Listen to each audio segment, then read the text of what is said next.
This is a lunch and learn organized and coordinated by our Political Action Committee, PAC. And as always, we want to start by acknowledging that NASA is located on traditional lands, now known as Treaties 6 and 7 territory, home to many First Nations, Métis, and other Indigenous peoples. Decolonization, racial equity, and a diverse, inclusive, and accessible workplace for all members are fundamental NASA values that guide our everyday work and decisions we make. We encourage members to reflect on their own relationship and responsibility to this land, and will continue to be an active partner with these and other Indigenous allies across Turtle Island so long as we are welcome.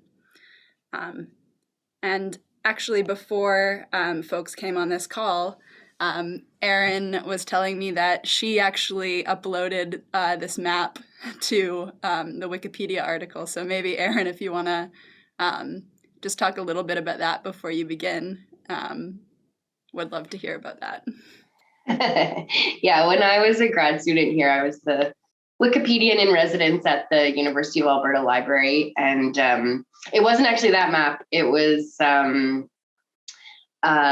the University of Alberta Archives has a copy of a presentation copy of Treaty 6.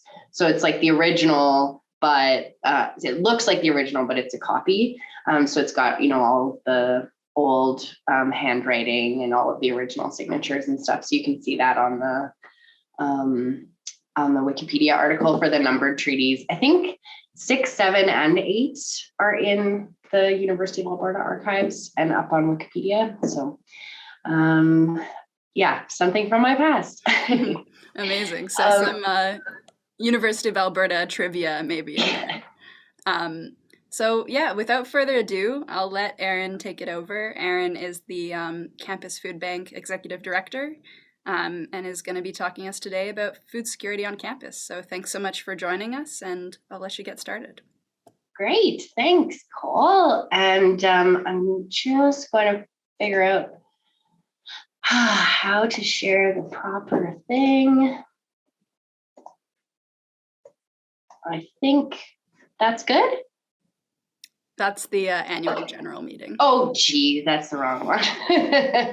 Many hats. Many hats, yeah. Many things that's going next on, week. as I'm sure our members can relate to.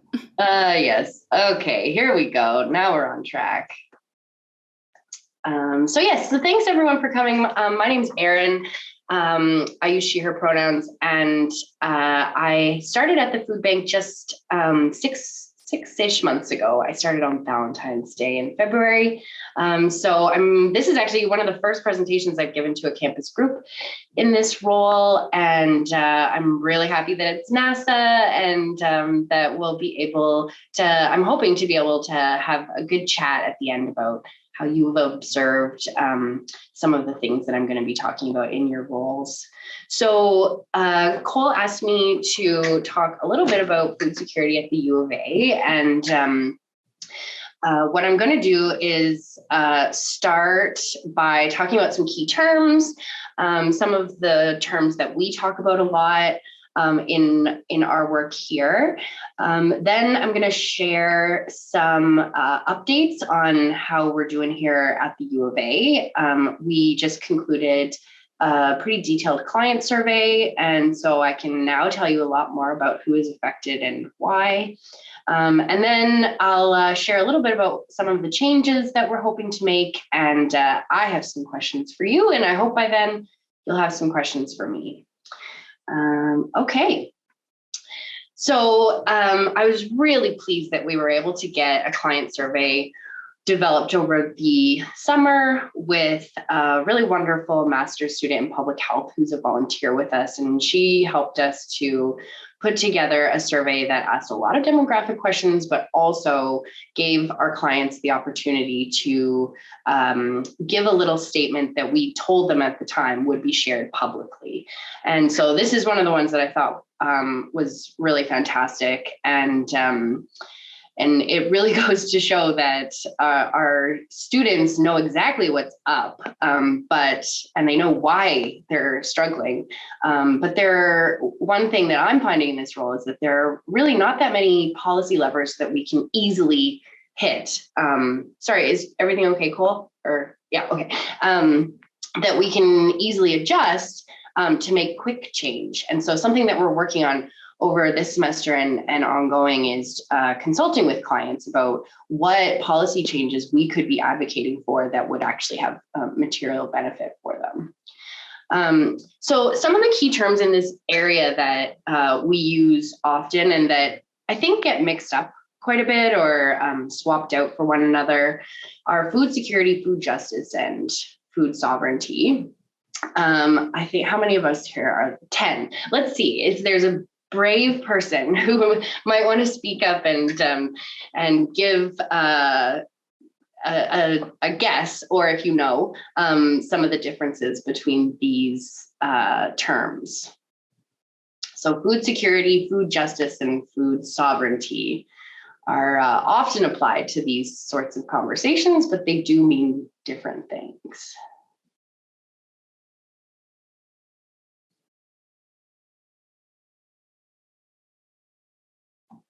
Oh, do I see something in the chat? Oh, yeah.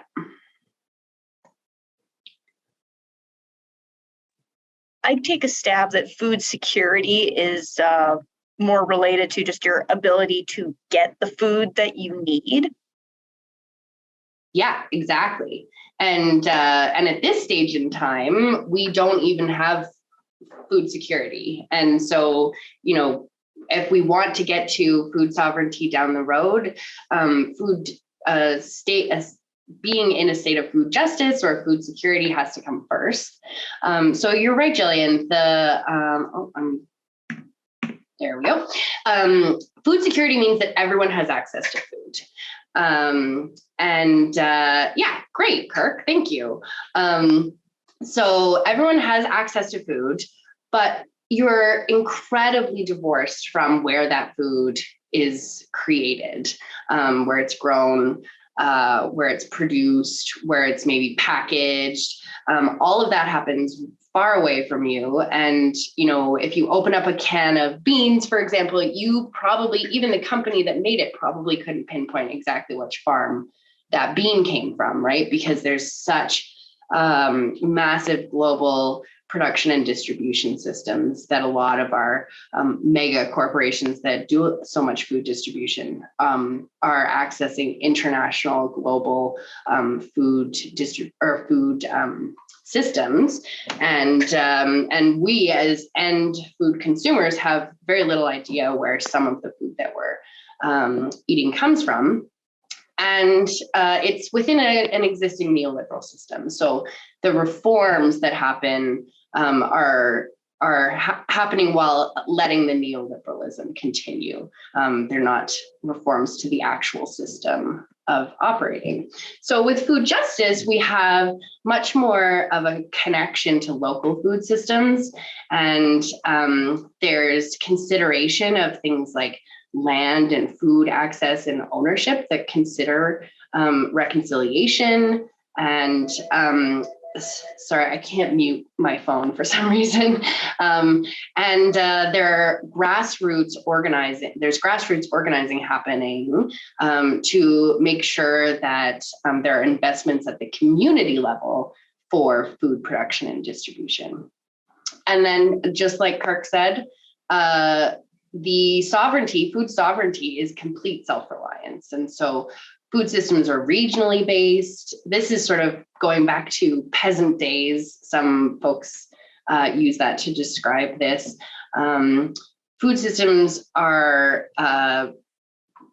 developed considering, local climate, local ecology, trying to make farming decisions and planting and land use decisions that are environmentally responsible. And the actual ownership of these systems is distributed rather than capitalist.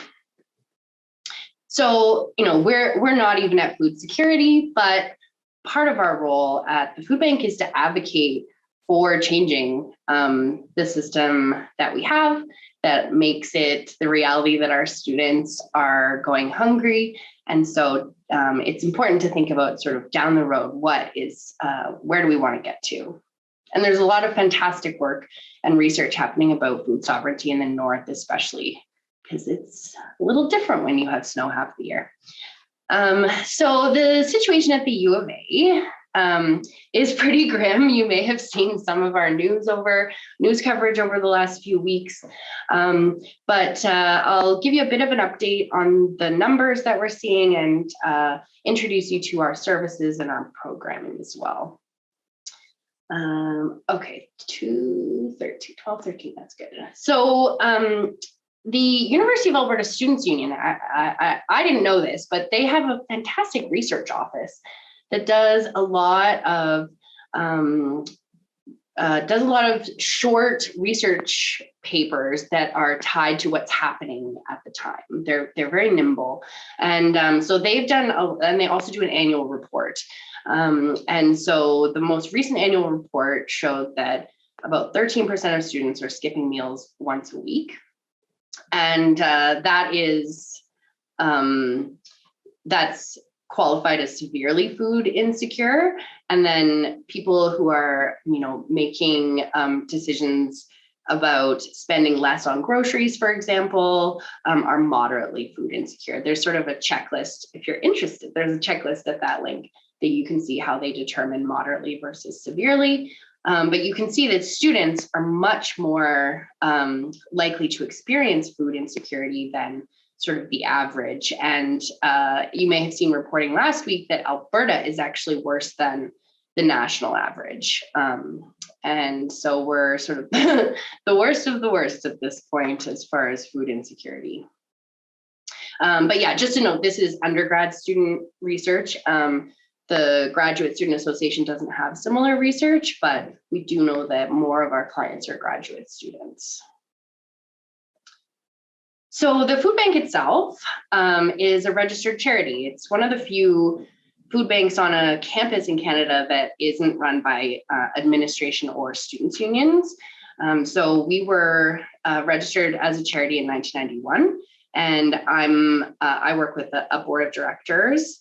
We now have 3 full-time staff. We've just gone from 2 to 3, and we've added an outreach manager who's doing our volunteer management and sort of marketing.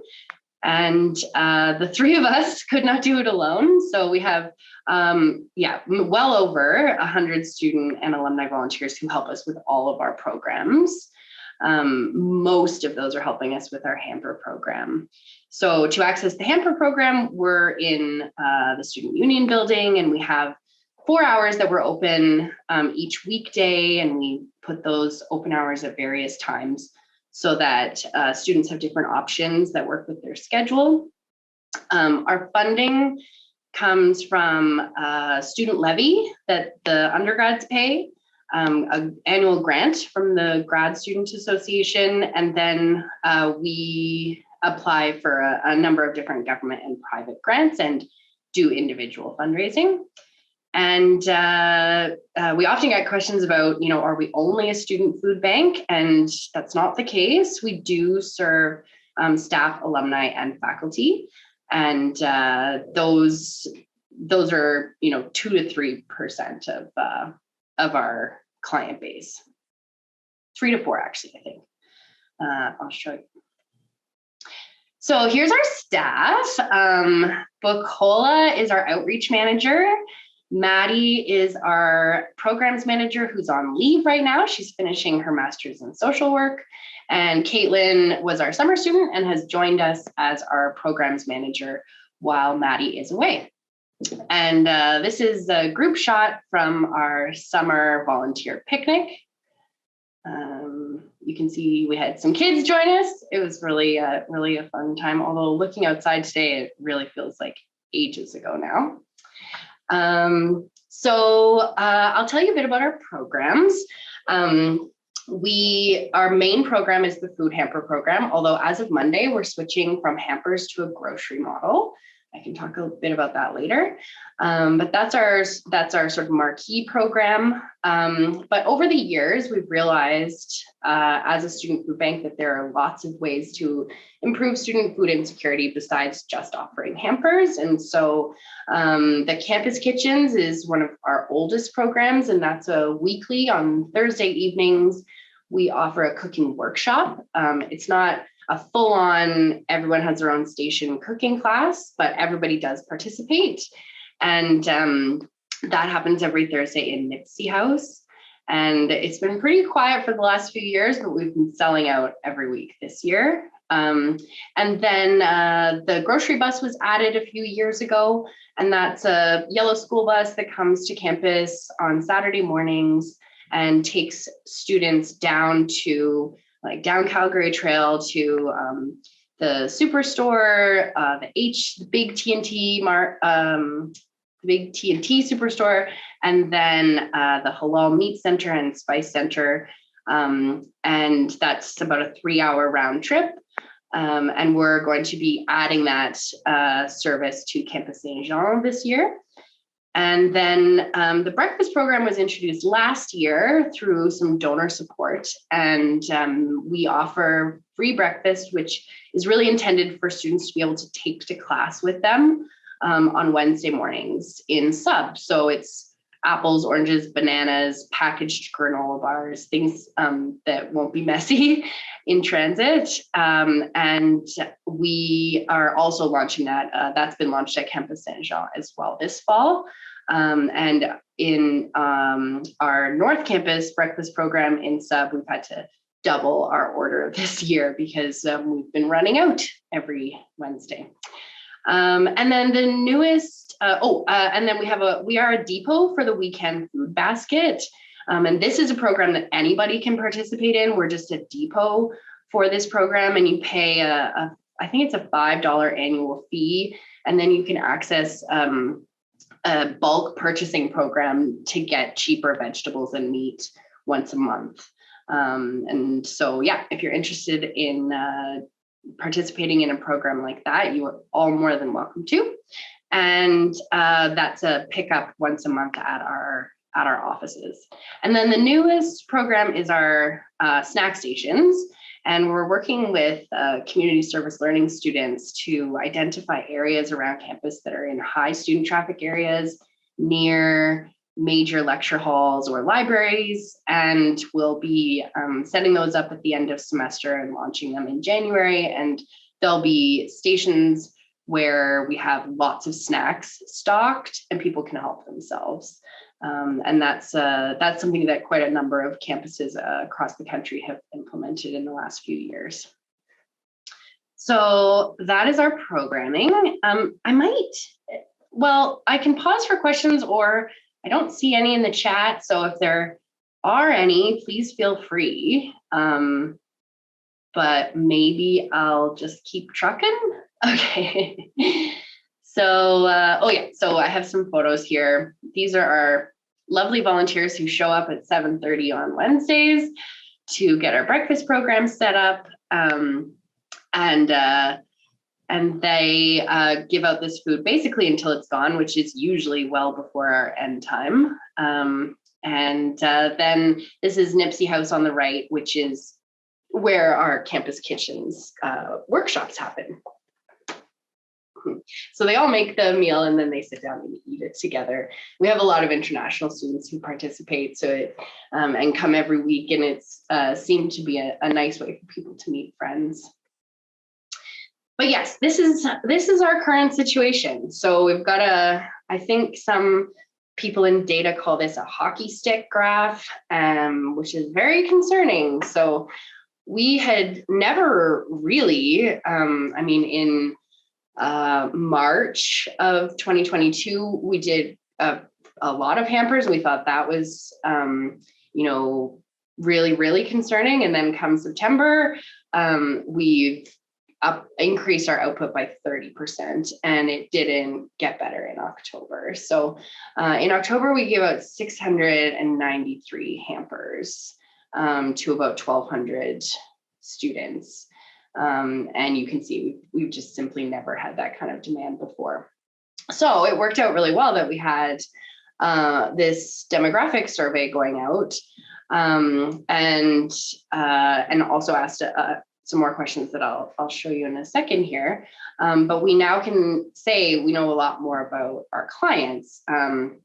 So we do have a client database that we use, but our philosophy at the campus food bank is not to do too much gatekeeping for this service. A lot of food banks do income verification, low income verification. We don't do anything like that.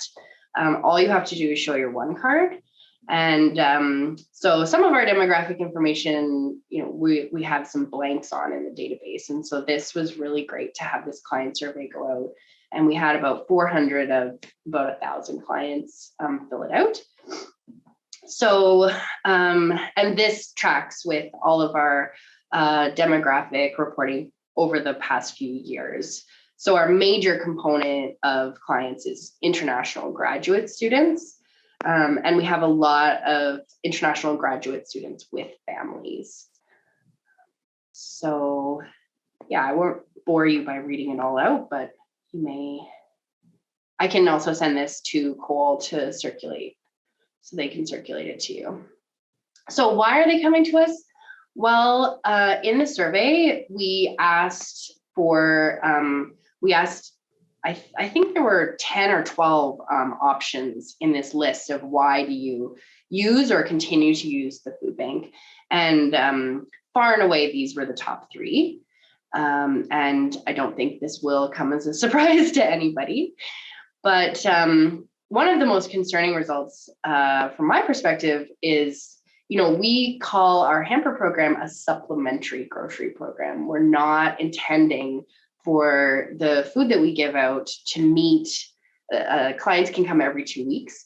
And the food that we give is not intended to make it for fully 2 weeks. It's intended to supplement groceries. But fully 20% of our clients in this survey said that they're not able to cover the cost of the rest of that food intake. And we also asked clients sort of what percentage of your food intake are we providing for you? And the average was somewhere around 40%. So, if people can't afford that, that 60% that we're not providing them, that's a chunk of food that people aren't bringing into their households. And again, it's always best to hear from clients themselves. And so you can see this person is one of our, more common demographics, an international student. Something that we identified this year, and that actually the SU research team took up and ran with, is we found that the U of A International website was telling people very incorrect budget numbers for coming to Canada. So they were saying if you're an international student coming to Canada, you should budget $200 to $300 a month for groceries. And in Welcome Week, in the first couple of weeks of school, I talked to an international student who had budgeted $200 to $300 a month for groceries, because that's what the website said, and was shocked when she arrived here and did her first grocery shop at the Safeway in Garneau.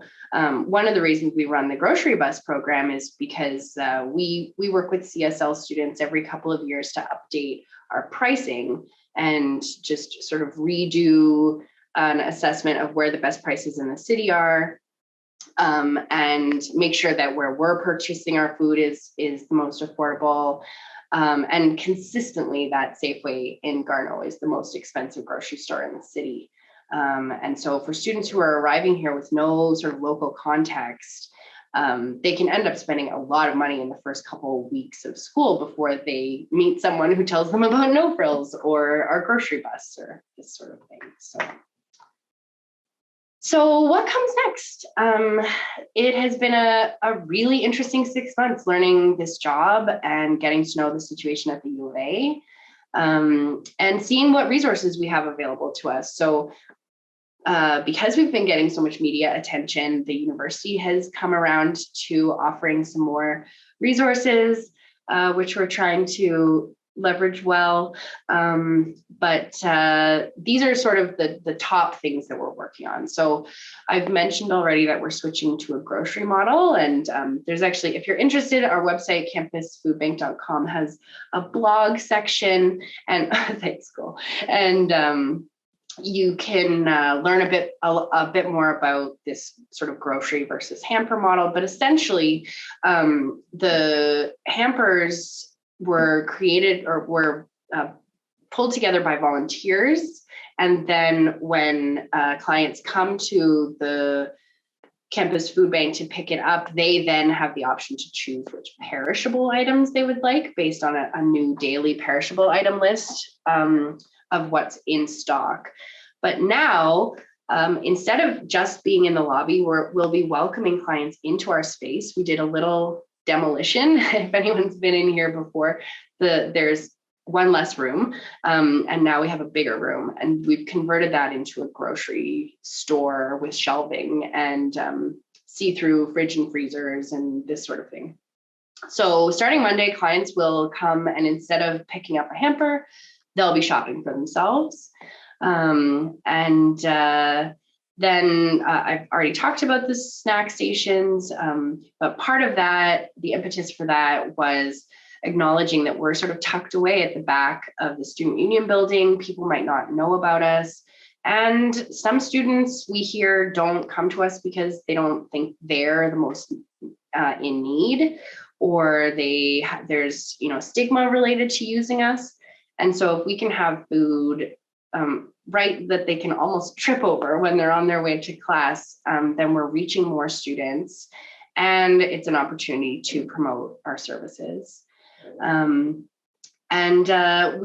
talked about the Campus Saint-Jean stuff, but another project I'm really excited about is basically like a community fridge, but it's in a shed with a reach-in fridge and freezer and pantry shelving. And this has been successfully implemented not only on a few campuses across the country, but also just in like downtown neighborhoods across the country. And so we are in conversation with facilities and operations about finding a space for this. The idea would be to have kind of like a building open house where people can come and learn about the pantry and contribute to building it in the spring, and then we'll have it installed somewhere on campus, ideally the eastern side of campus, because we're on the western side in sub, and it would be open for donation and pickup throughout the year. And then, as I mentioned, facilities and operations and the university have started to offer more help to us, including potentially exploring additional space options. But food access is only one half of our mission. Food education is also a big part of our mission. And so I have a fantastic group of volunteers that work with me on our equity committee, and we're working on a bunch of new ideas for improving the relatability of our food to a lot of our international clients. So bringing in more stock from maybe local grocers that serve a certain community, expanding our campus kitchens menus, celebrating lots of different holidays that have food tie-ins, this sort of thing. We are trying to pinpoint where some activist work with our students could help to improve the situation. But, if you look at our top 3 reasons why people are coming to us, which is tuition, which is rising grocery prices, tuition, and rent, our little campus food bank can't do anything about those 3 things. And so, we're trying to find what smaller tweaks we can advocate for on campus that could have a material effect on our clients' budgets. Yeah, so basically, I'm really excited to come and talk to all of you because you are all out on campus and involved in different areas, and speaking with different types of students. So for the rest of our time together, I would love to just have a conversation about what you see as some of the causes, but also potential changes related to food insecurity at the U of A that the food bank should be aware of or look more into. And then I have my information here. If you would like to get in touch and talk more about any of this,